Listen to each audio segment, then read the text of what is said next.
അവർ cricket കളിക്കുന്നു എന്നെങ്ങനെയാ പറയാ? അവർ cricket കളിക്കുന്നു. അപ്പോ ദേ പ്ലേ ക്രിക്കറ്റ്. പിള്ളേരെ മനസ്സിനകത്ത് ദേ ആർ പ്ലേയിങ് ക്രിക്കറ്റ് ആണ് ശരിയെന്നാണ്. They are playing cricket. അവർ ക്രിക്കറ്റ് കളിക്കുകയാണ്. സി കുന്നു എന്ന് പറയുമ്പോ ഫസ്റ്റ് വെർബ് വിട്ടോടറാ മോനെ. അവർ ക്രിക്കറ്റ് കളിക്കുന്നു. പ്ലേഡിന്റെ first verb they play cricket. അത് മതി. അവർ ക്രിക്കറ്റ് കളിക്കുന്നു, അവർ ക്രിക്കറ്റ് കളിക്കാറുണ്ട്, ഇങ്ങനെയൊക്കെ പറയുമ്പോഴേ ഈ ഫസ്റ്റ് വെർബാണ് ഇട്ട് കൊടുക്കുക. അപ്പൊ ഈ കളിക്കാറുണ്ട് എന്ന് പറയുന്നത് ഓക്കെയാണ്. കളിക്കുന്നു എന്ന് പറയുമ്പോൾ ഫസ്റ്റ് വെർബ് ഇടൂല എന്നുള്ളൊരു തോന്നലാണ് മനസ്സിനകത്ത്.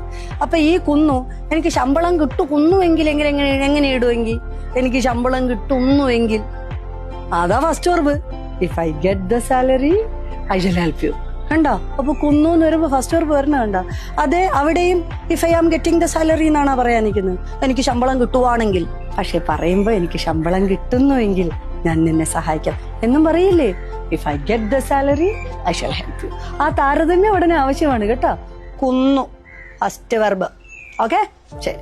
വെൽക്കം ടു ഷനൈൻസ് അക്കാഡമി. നിങ്ങൾ ബേസ് കോഴ്സിനാണ് ജോയിൻ ചെയ്യുന്നതെങ്കിൽ 175 ടോപ്പിക് സംസാരിപ്പിക്കാം. ഇന്റർമീഡിയറ്റിനാണെങ്കിലോ 350 ടോപ്പിക്സ്. അഡ്വാൻസിന് കോഴ്സിന് ജോയിൻ ചെയ്തോ 500 മുതൽ 700 വരെയുള്ള ടോപ്പിക്സ് നിങ്ങളെ കൊണ്ട് സംസാരിപ്പിക്കും. So you will become very fluent in English. Thank U.